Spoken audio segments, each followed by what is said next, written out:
Welcome to Los Santos, the city of celluloid, sin, and cellulite removal. From dead starlets in Vinewood, to the gangbangers in Davis and Strawberry, and terracels in Chumash, to the drunken tourists in Del Perro Pier. It's time to take a look inside this cesspit of destroyed dreams, drug-addled degenerates, and deluded desperados that make up this great city of lights. Hi. I'm decorated FIB agent Stephen Haynes. The FIB, the police department, and the sheriff's office are fighting a war out here every day in a city where dreams too often become wet with tears. The Los Santos docks. This is where it all begins. The second largest port in the world.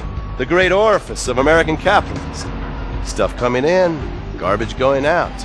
And hidden in over 2 million containers a day, God only knows where. The cartels pay off some low-level schlub, and suddenly you've got military-grade weapons, badly cut crystal meth, and grade A yayo from Mexico flooding our streets. And once it hits the hood, it's anarchy, with a side of murder hold to fries. Or maybe the Chinese are slipping some of our high-security weapons systems in with the recycling, and we're giving up our national security for nothing? Who knows? Who cares? As long as the financial party continues, we'll just keep picking up the pieces. A word to the wise, kids. Never use PCP. It makes you want to punch cops and run around naked, and not necessarily always in that order. Most of the time, this illicit cargo makes it straight to the gangs. But sometimes an ordinary Joe lets go and loses his shit after a pipe or two of pleasure dust.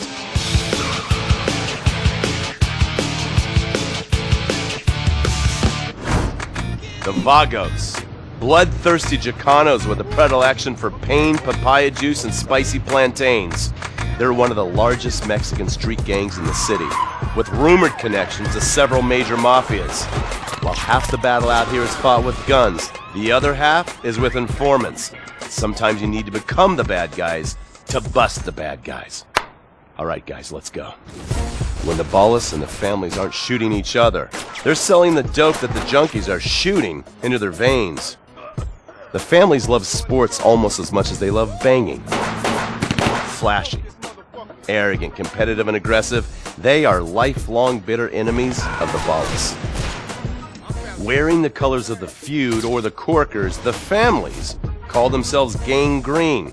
Of course, like all families, they love a good squabble.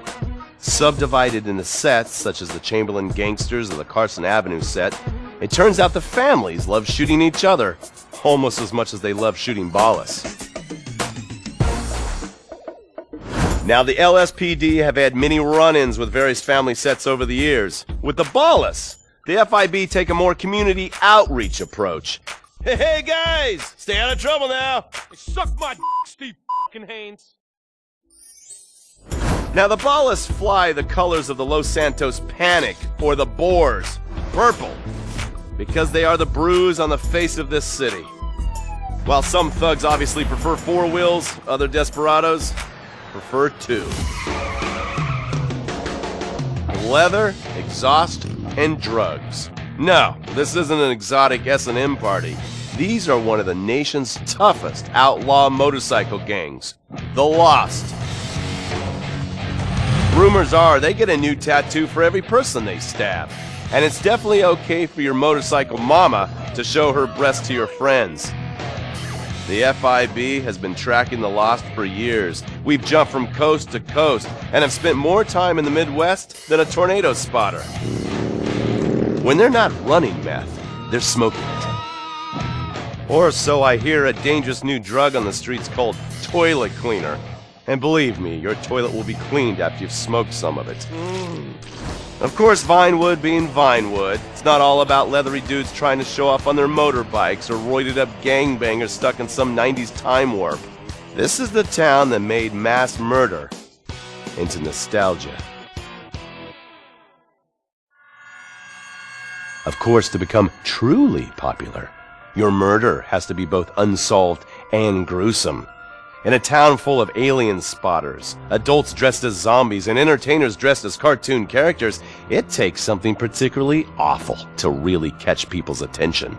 The famous, unsolved murder of a Vinewood starlet is one such case.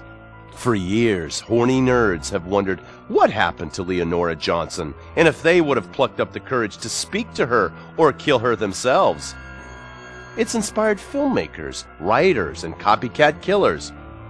Conspiracy theorists have blamed various celebrities, the mayor, the Soviets, short skirts, women's liberation, and hidden aliens embedded amongst us for the murder. But not all crime is premeditated. Maybe drinking's your thing. Look at this drunken buffoon, proving that there doesn't always need to be criminal intent to cause serious criminal damage. Or maybe you're just an overprivileged poppycock, living on daddy's pension and protesting about the unfairness of capitalism. Maybe stock market manipulation is your bag, or loan sharking, double identity theft, assassination, or even worse, swinging. On our next episode, I, Stephen Haynes, will show you the flashier side of crime in Los Santos, illegal street racing, cocaine, and vice. Yes, speed, snort, and sex. The alliterative threesome that helped hook America on the Underbelly of Paradise.